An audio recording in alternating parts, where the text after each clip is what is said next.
Қайырлы күн достар. Тізе буыны адам ағзасындағы ең үлкен буындардың бірі. Шеміршекті нығайту, артроздың, артриттің және басқа да аурулардың алдын алу үшін тізе буындарына арналған жаттығуларды мүмкіндігінше ертерек бастау керек. Бұл жаттығулар шеміршекті нығайтады, қан айналымды жақсартады, аяқ бұлшық еттерді сергітеді, тізе жамбас буындарын және сіңірді созады. Алдымен аяғымыздың басын алға қарай бүгеміз, артқа қарай жазамыз, алға бүгеміз, артқа жазамыз, жаймен дем алып, дем шығарып, асықпай жасаймыз. Бес, алты, жеті, бүгеміз, жазамыз, сегіз, бүгеміз, жазамыз, тоғыз, 10, бүгеміз, жазамыз. Келесі жаттығу, аяқтарымыз иық деңгейінде кішкене алшақтатамыз. Оңға қарай жатқызамыз аяғымызды, бір, солға қарай жатқызамыз. Бірге, оңға, солға, оңға, солға. Тек аяқтың ғана ұшын емес, бөксеміз, тіземіз, барлығын аяқ басымен бірге бұрамыз оңға қарай және солға қарай. Келесі жаттығуымыз аяқтың басын ішке қарай 10 рет, сыртқа қарай 10 рет айналдырамыз. 2, 3, 4, көзімізді жұмып, менімен бірге жасауларыңызға болады. 5, тізені жерге тіреп, 6, 7, 8, айналдырамыз, бар күшімізді салып аяқ басына, 9 және 10. Міндетті түрде келесі бағытта жасаймыз. 1,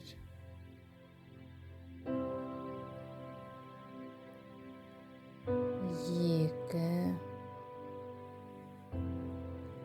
3, 4, 5, 6, 7, 8, 9, 10. Аяқ басына көп жаттығу жасамағандықтан аяғыңыздың басы ауырсынып ауруы мүмкін. Шеміршектері, сіңірлері тартылып, сондықтан аяқтарыңызды сілкіп, қозғап алғаныңыз дұрыс жаттығу барысында.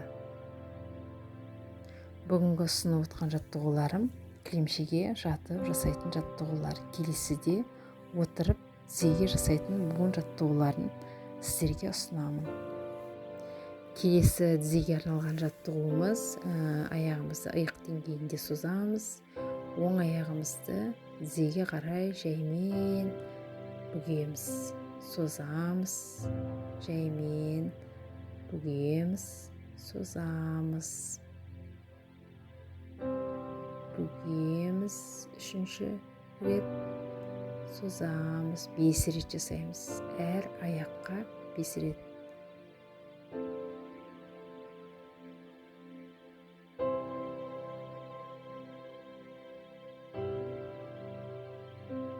Келесі аяғымызды 1, кілемшеміздің бойымен тізеге қарай бүгеміз аяғымыздың басын. 2, асықпаймыз, көзімізді жұмып, демалып отырып жасауға болады. 3,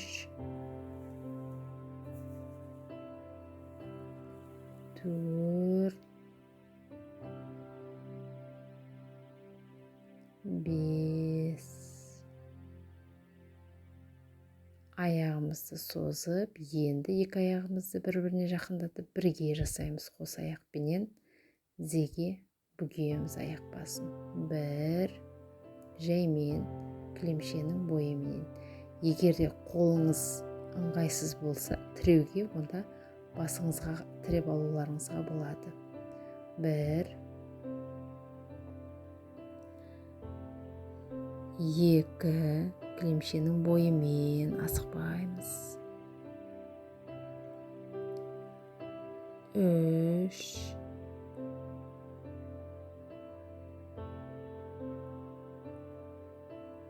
4,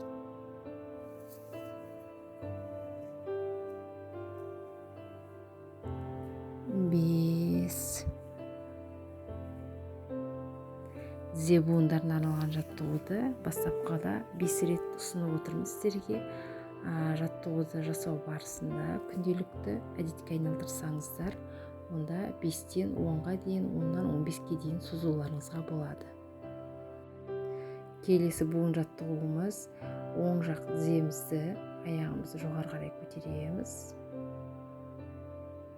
5 рет әр аяққа түсіреміз. 2, түсіреміз аяғымызды. 3, қай жерге дейін көтеріліп тұр, аяғыңыз сол жерге дейін көтересіз. 4, тізеңіздің бүгуін айтып отырмын бұл жерде. 5. Келесі аяғымыз. 1, тізеңіз қай жерге дейін бүгіледі, сол жерге дейін бүгесіздер. 2, күш түсірмейсіздер, өздеріңізге күштемейсіздер. Жаймен денеңіздің мүмкіндігіне қарай жасайсыздар. 3,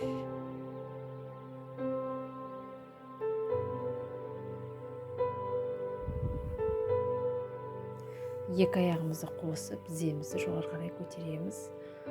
Қай жерге дейін барады, тізеңіздің бүгілуі, сол жерге дейін апарасыздар. Күш салмақ түсірмейміз. Қолыңыз ыңғайына қарай, қай жерге қойғыңыз келеді, қолыңызды жіберуге де болады, немесе желкеңізден тіреуге де болады. 1, 2, жаймен жасаймыз, асықпаймыз. 3,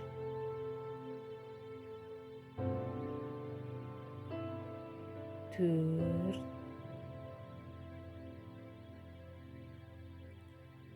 5.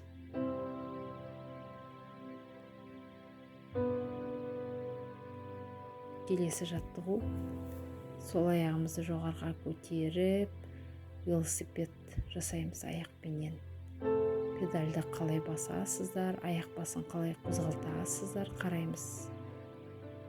5 рет әр аяққа асықпай, кілемшені тіреп, көмектесіп, жаймен көтеріп, аяқты жасайсыздар.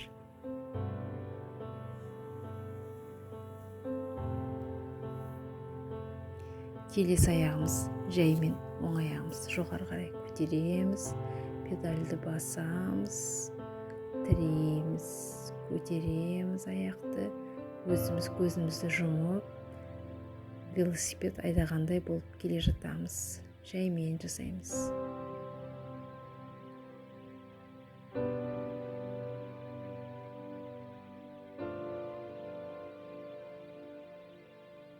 Жаймен аяғымызды түсіреміз, асықпаймыз.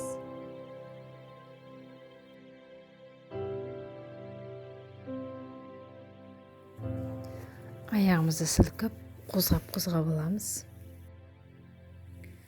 Келесі жаттығу, аяғымызды, тіземізді бүгеміз, жоғары қарай көтеріп, жаймен енді 2 аяқпен бірге велосипед тебеміз. Яғни велосипедтің педалін кезек-кезек айналдырып басамыз. Жаймен өздеріңнің темптарыңызда, өздеріңіздің ыңғайыңызға қарай, мүмкіндіктеріңізге қарай жаймен жасап көріңіздер.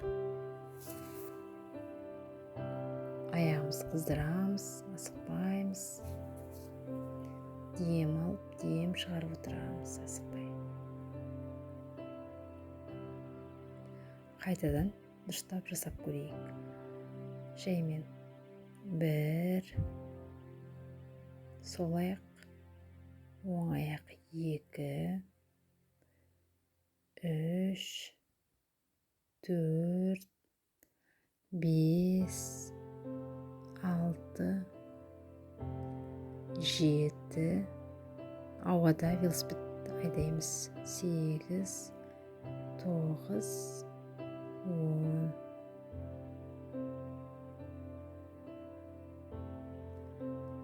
Жаймен аяғымызды созамыз кілемшенің үстіне, асықпаймыз.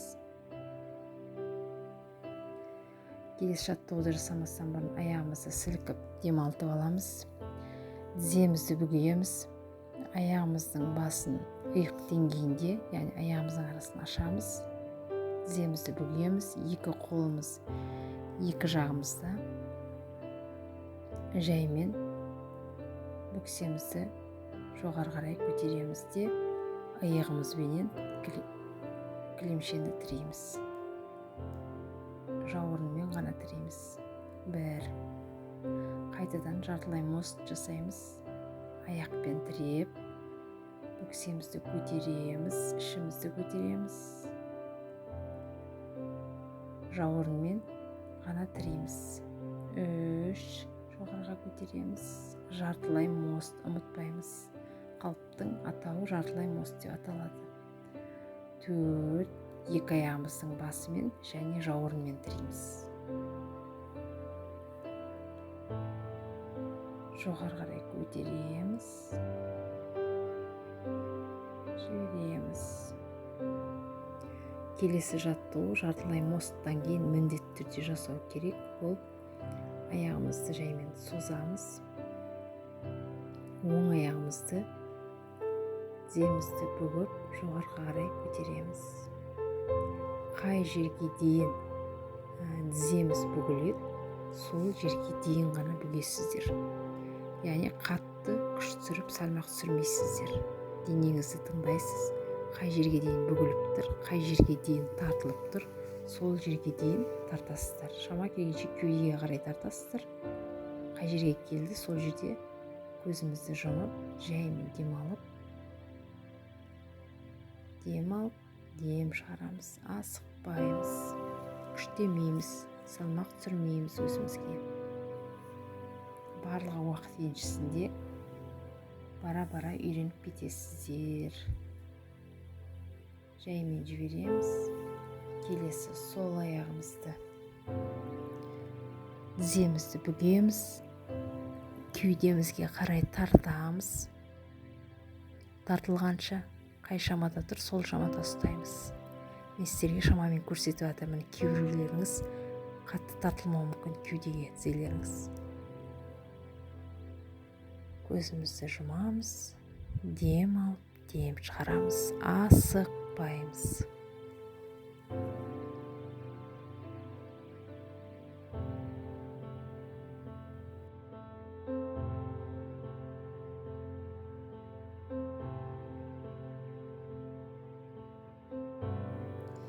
Жаймен аяғымызды жібереміз.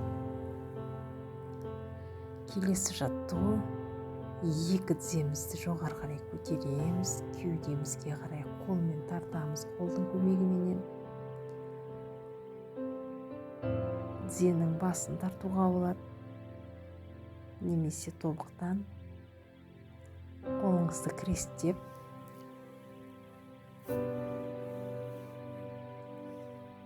асықпаймыз. Қай жерден ұстаған ыңғайлы, аяғыңызды кеудеңізге тартқан кезде сол жерден ұстап, жаймен көзімізді жұмып, дем алып, дем шығарамыз. Бұл қалып йогада паван муктасана деп аталады, яғни желді басатын қалып. Тіземізді кеудемізге қарай тартып, оңға, солға тербелеміз, белімізге жаттығу жасаймыз. Жалпы паван муктасана қалпында 1 минутқа дейін демалып, көзімізді жұмып, ішімізді қысып жатуға болады. Бұл өте ішкі ағзаға пайдалы қалыптың бірі. Аяғымызды жіберіп жаймен демаламыз. Жаттығуларды шалқамыздан жатып жасағандықтан бірден тұрып кетуге болмайды. Жаймен оң жаққа қарай бұрылып, немесе сол жаққа қай жақ ыңғайлы өздеріңізге қолыңызбенен тіреп, асықпай тұрамыз.